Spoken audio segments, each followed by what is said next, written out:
And good evening, everyone. Uh, Wanted to make a video, and it's kind of inspired by Halloween coming up. I thought it would be fun to look at some of the spooky aspects of dogs.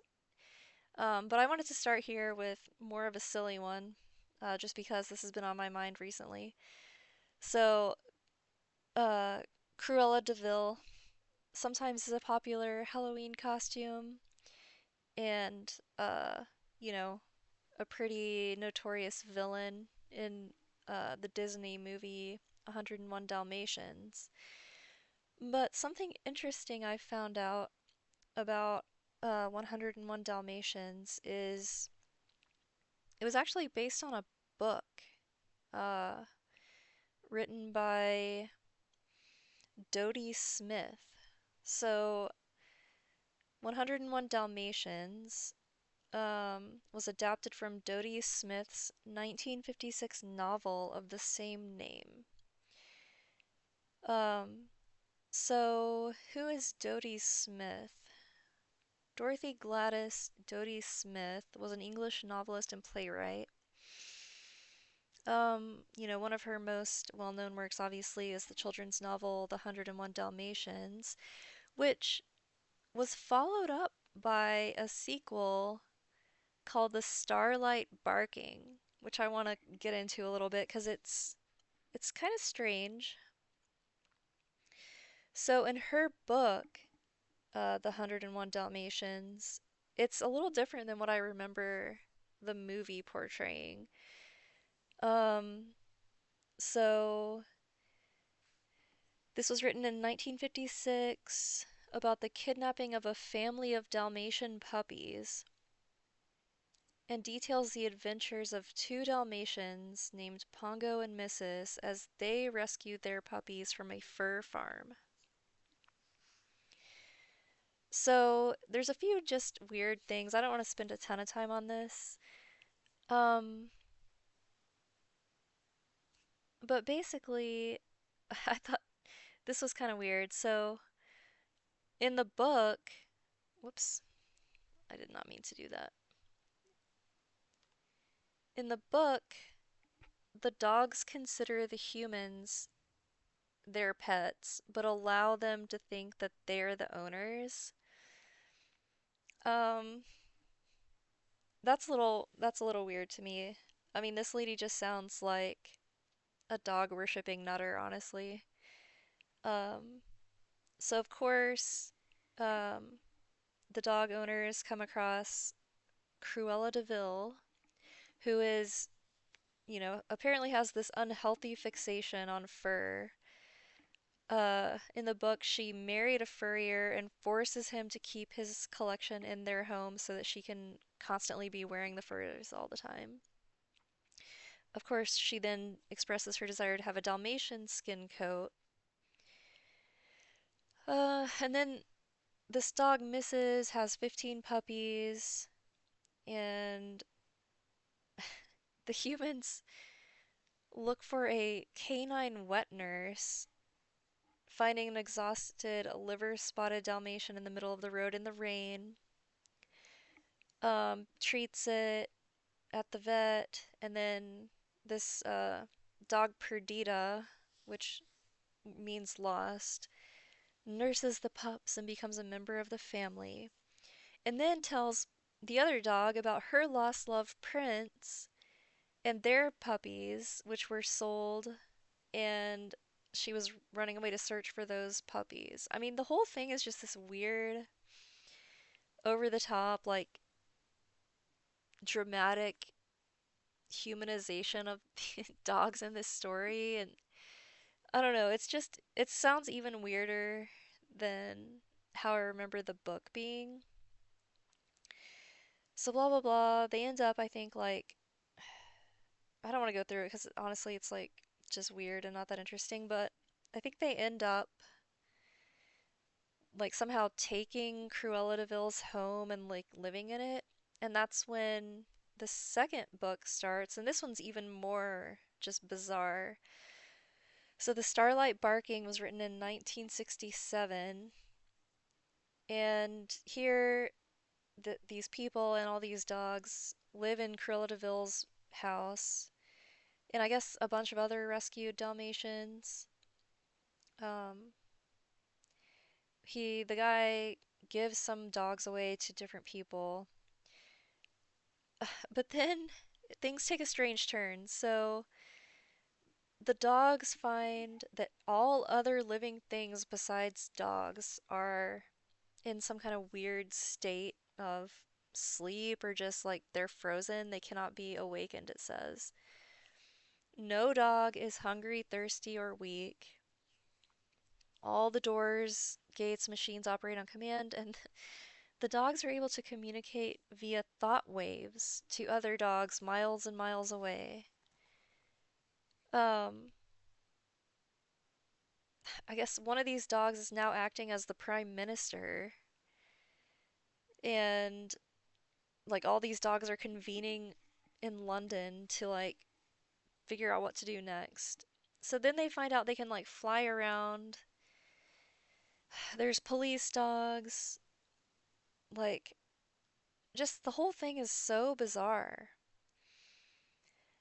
Um, I guess they try to go unalive Cruella and but find that she's also like frozen and now she's obsessed with metallic plastics instead of fur. Like, it's just so weird. Um, and then if that wasn't weird enough, like it still continues to get even more strange. So all these dogs meet together in the thousands, and at midnight, after a strange euphoric moment followed by a moment of terror, Sirius, the Lord of the Dog Star, appears and tells all the dogs that he's lonely and is offering them the chance to avoid nuclear war. But they must all come with him. And then, when everyone in the world wakes up, no one will remember that dogs ever existed, and all dogs will be free and know true bliss in the stars. Like, honestly, like go with him. That would be fine with me. But they don't. Um, they decide to stay on Earth because they're so loyal to humankind.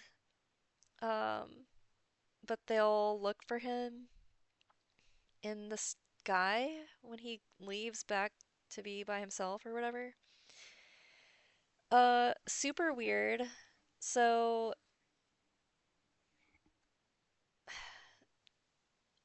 all of the dogs went home, and then all of the lost dogs go to this Battersea Dogs Home where they'll be fed and cared for while awaiting new owners.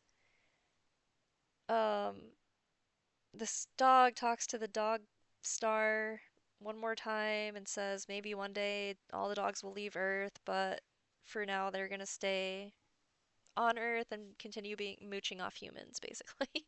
Just a super weird story. I don't know. I just thought it was worth like I don't know. I came across this and I wanted to share it because I had no idea that the 101 Dalmatians like Disney film wasn't just its own Disney movie. Like it was actually based on this lady's like books that she wrote, and the books sound so super weird that I had to like mention it. Anyways, so I looked this up, Battersea Dogs Home. I thought this was gonna be just a fictional place in this weird book, but I guess it's a real dog rescue. And it was founded in um, Holloway, London in 1860 and then moved to Battersea in 1871. So they claim it's cared for 3.1 million dogs and cats over its history. It has this like 1901 weird advertisement that looks like a dog is begging on the street. Um, and it says the temporary home for lost and starving dogs, Battersea Park Road, London. Funds urgently needed. So they've been constantly begging for money, apparently, since as early as, 1860. So yeah, it says Battersea was established by Mary Tealby. She called it the Temporary Home for Lost and Starving Dogs. Initially, the home was in her scullery. I don't know what that means. I'll have to look that up. But as the number of dogs delivered to her grew, she hired some nearby stables, funded by herself, her brother, and Sarah Major. Blah, blah, blah. And then I thought this was interesting because I kind of talked about this recently too. Um, but the Times ran a story ridiculing the idea of opening a quote, home for dogs when there were homeless people in London. It accused Tealby of, quote, letting her zeal outrun her discretion. Um, Apparently Charles Dickens was a big supporter of this, so disappointing. But yeah, as of 1864, I guess they were handling 2,000 dogs in that single year. So it says they started taking cats from 1883, but the name, continued to just be the Battersea Dogs Home up until 2002. Um, let's see. So yeah, that's just kind of interesting to me. It's just I thought it was kind of weird, so I wanted to like look into it a little bit. And then of course, Cruella de Vil, one of Disney's most evil villains. Like, I don't know. I feel like Cruella de Vil did nothing wrong, so I think Dalmatian coat is probably a lot more useful than a Dalmatian dog. But anyways, okay, so moving on into some more of what I wanted to talk about tonight, which is a little bit of the spooky aspects of dogs throughout history and modern times.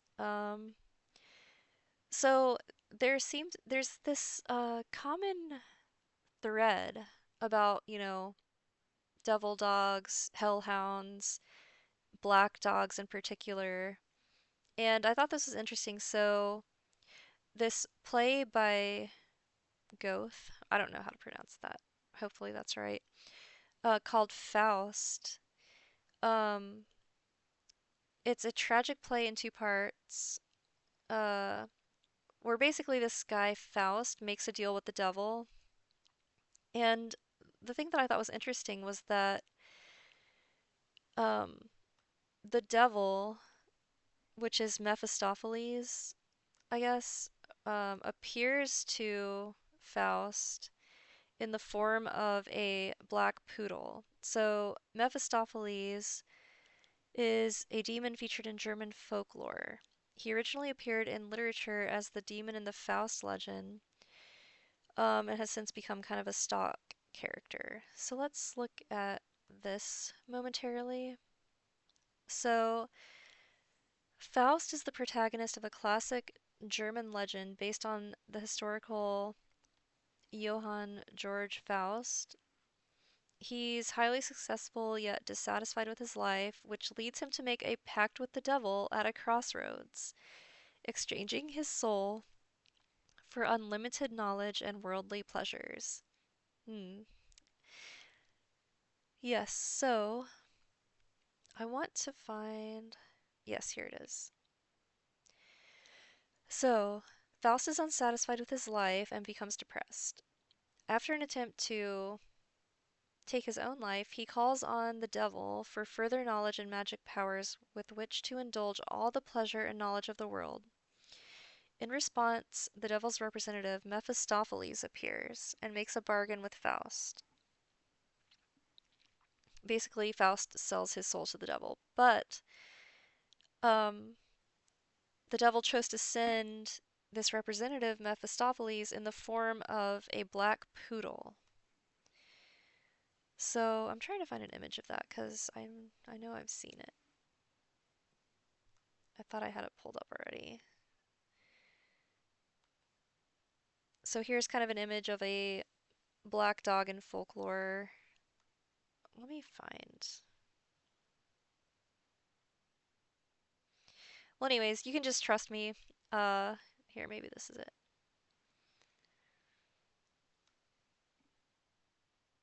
Yeah, so all I'm trying to get at is this is one of many examples where a devil or demon, demonic entity or whatever, representative of the devil in this case, is portrayed as a dog and a black dog in particular, which I just thought was kind of strange. And then moving on into just kind of some folklore, the UK in particular seems to have a lot of um, folklore surrounding this concept of a black dog or a hellhound. So I found this article from 2014 where supposedly the skeletal remains of a hellhound uh, were discovered. So it says a London-based archaeology group unearthed the bones of a gigantic dog from a shallow grave about 20 inches deep in the ruins of Leiston Abbey, Suffolk. Archaeologists estimate the canine stood more than 7 feet tall on its hind legs and weighed about 200 pounds. Imagine if your pit nutter neighbor, pit mommy, tried to adopt one of these things. Um, so it's likely to be a medieval, and then it just goes into this, which I thought was interesting. English folklore is full of stories about a supernatural dog known as Black Shuck that prowled the countryside around Leiston Abbey about 500 years ago. So here is a Middle Ages woodcut of a rabid dog. And then it goes into hellhounds in mythology. A hellhound or devil dog is a supernatural animal found throughout mythology, folklore, and fiction. Hellhound legends date back to ancient times, and sightings and attacks have been reported throughout history. Well, we still have hellhounds being sighted and attacking people today, um, but these hellhounds tend to have black fur, glowing eyes, supernatural strength or speed, large teeth, long claws, and sometimes multiple heads. Devil dogs guard the entrance to the underworld and the grounds of graveyards. They also hunt lost souls and protect a supernatural treasure. In European folklore, seeing a hellhound or hearing its howl is seen as an omen of doom or the cause of death. When I was looking into this tonight, I also found that in Islam, it's a similar thing. Like, so hearing dogs barking at night, um, is apparently viewed as, kind of a bad omen also. So I find it kind of interesting that in our society today, so many people are constantly being tortured by the sounds of barking dogs. I do find that to be a bad omen. So it just goes through some of these hellhounds throughout different cultures. We have the three-headed Cerberus in Greek mythology, Anubis in Egyptian mythology, Garmer in Norse mythology, Perro Negro in Latin America, and Black Shuck in England. And then, of course, Cujo and in movies like The Omen as well.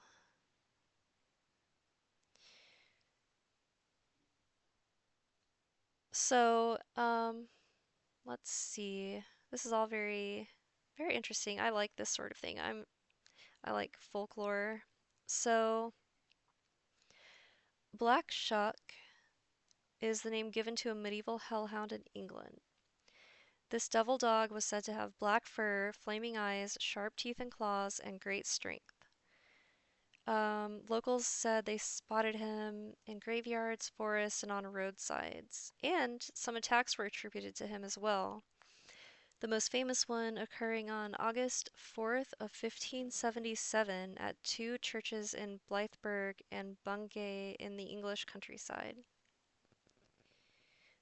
He supposedly broke through the doors of Holy Trinity Church and charged through a large congregation. It was during this attack he allegedly killed a man and a boy before the church steeple collapsed through the roof.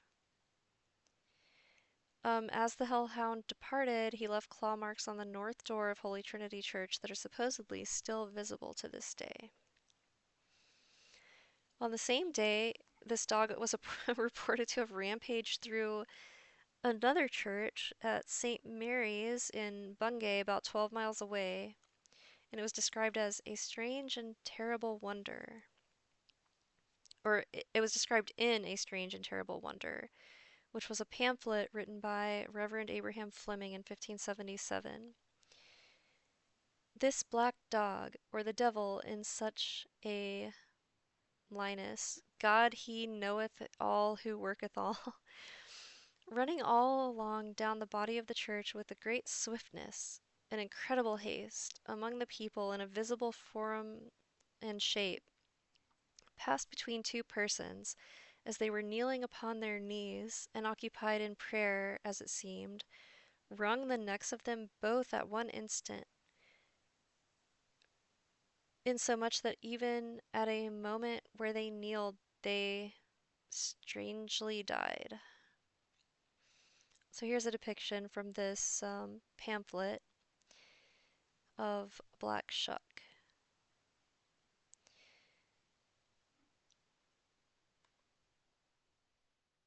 So yeah, so there's some more articles on him and these uh, hellhounds and black dogs in general. Um, like like has been mentioned, these things seem to really just, exist across a lot of time and space.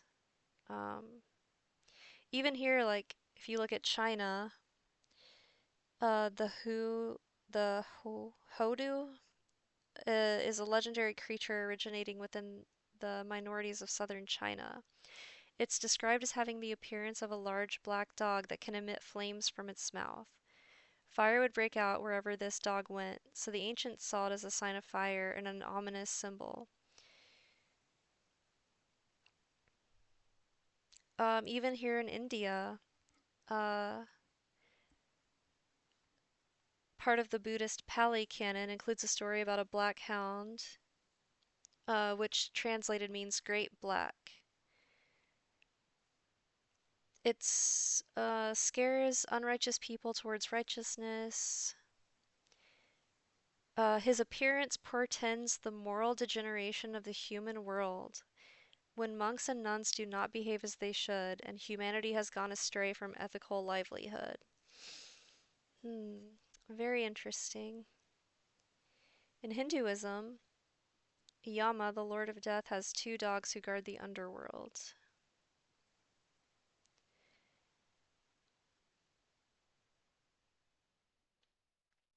Here in Japan, even there's a folklore, uh, the Okuri Inu, which means escorting dog, is a yokai that resembles a dog. And this yokai are a class of supernatural entities and spirits. So there's a lot, I just find this interesting. There's a lot of different cultures all across the world that, have this folklore about different, types of spirits or demonic entities or jinn or whatever. And they often take the shape of a dog, especially a black dog. So this Ukuri Inu stalks and follows people walking along mountain paths at night, and if the person falls, they will be immediately eaten up. But if they pretend to be resting, they will not be attacked. Um, yeah, so here also, um, jinn aren't always necessarily evil. They are just like another type of being or entity. So there's neutral, good, evil, just like with people. Basically, they're kind of like, they're not humans, they're not people, but they're just another type of being that exists. Um, However, They are often thought of as malevolent entities and are thought to use black dogs as their mounts. The negative depiction of dogs likely derives from their close association with eating the dead or relishing bones and digging out graves. Likewise, jinn is often said to roam around graveyards and eat corpses. Here's another interesting thing regarding, you know, the story of Faust, who made a pact with the devil, in exchange for knowledge and whatever. Um, he would eventually have to, the devil would come back to collect his soul. Well, there's actually a story about Robert Johnson, who's considered, one of the greatest blues musicians of all time, that he got his talent in playing guitar and singing by selling his soul to the devil at a crossroads. So you can look this up. Um, it's kind of an interesting story, and he wrote a song about it uh, as well.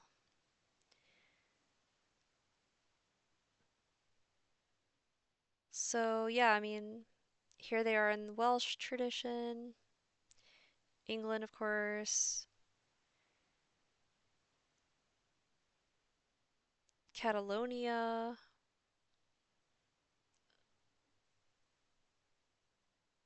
Scandinavia, Greece, Germany,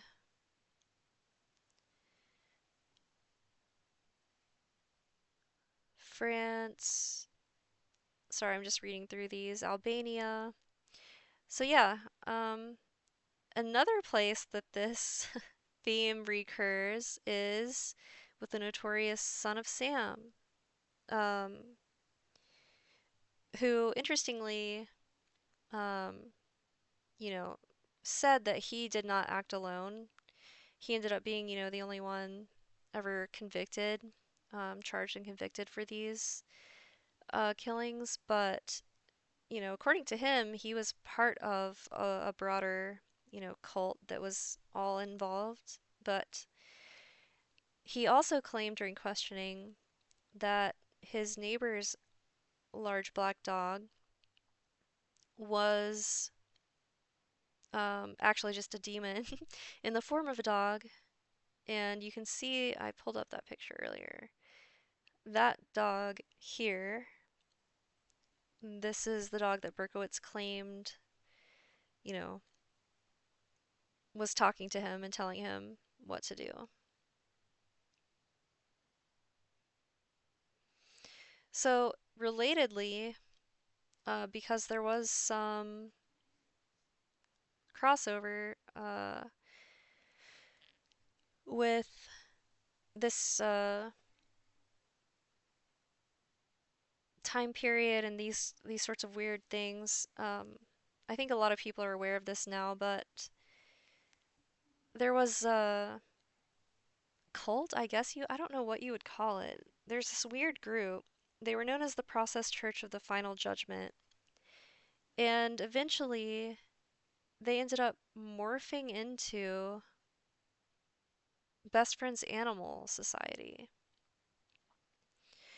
So, they just took a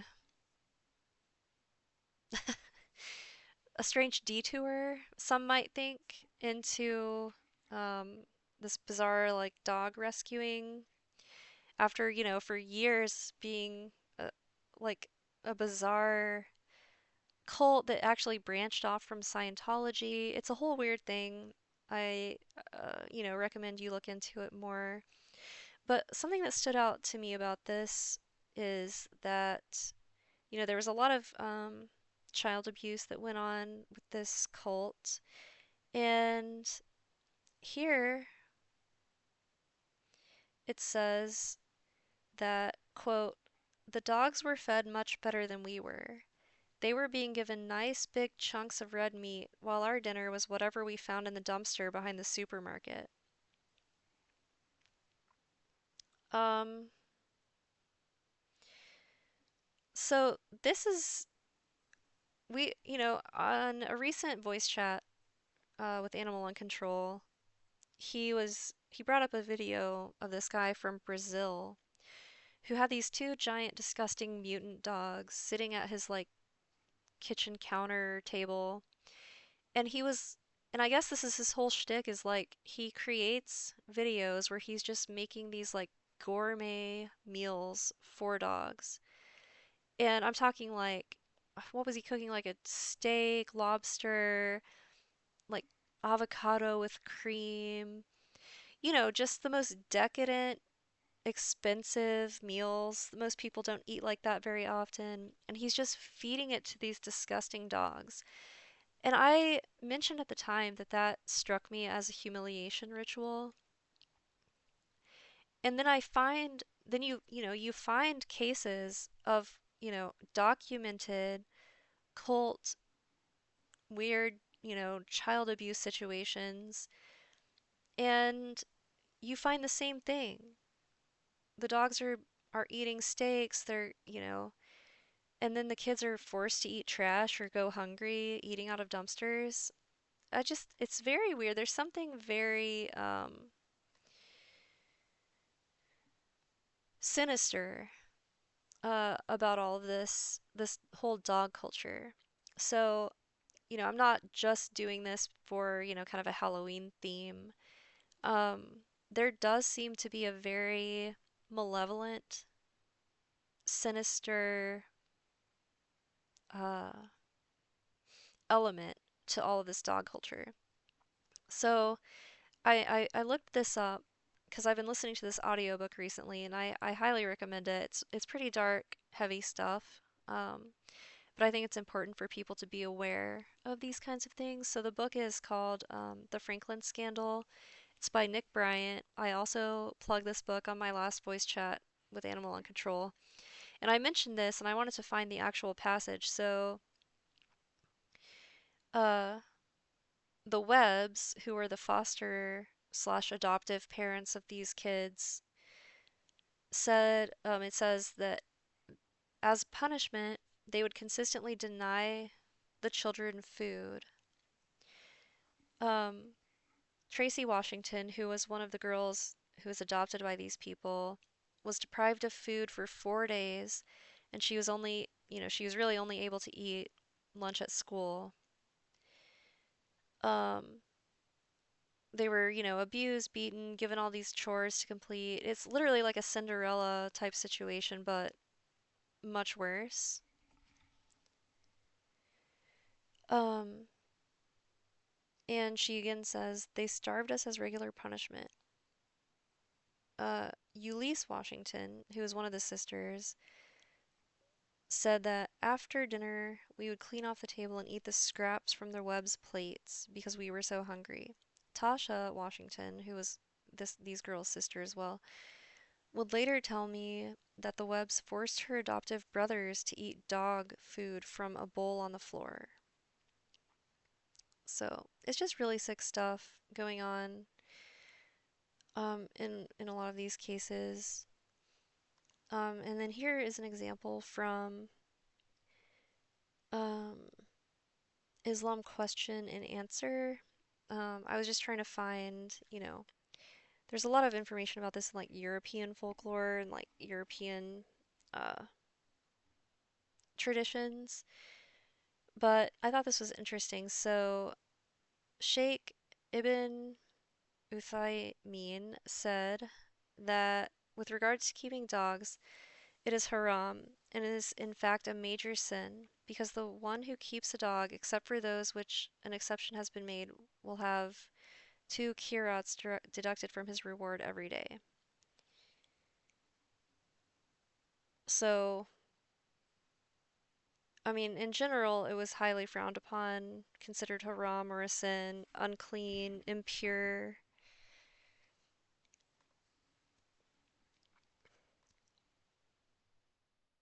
Um, Here also in Arabian like folklore, um, it says that jinn can sometimes take on the form of a dog or a snake.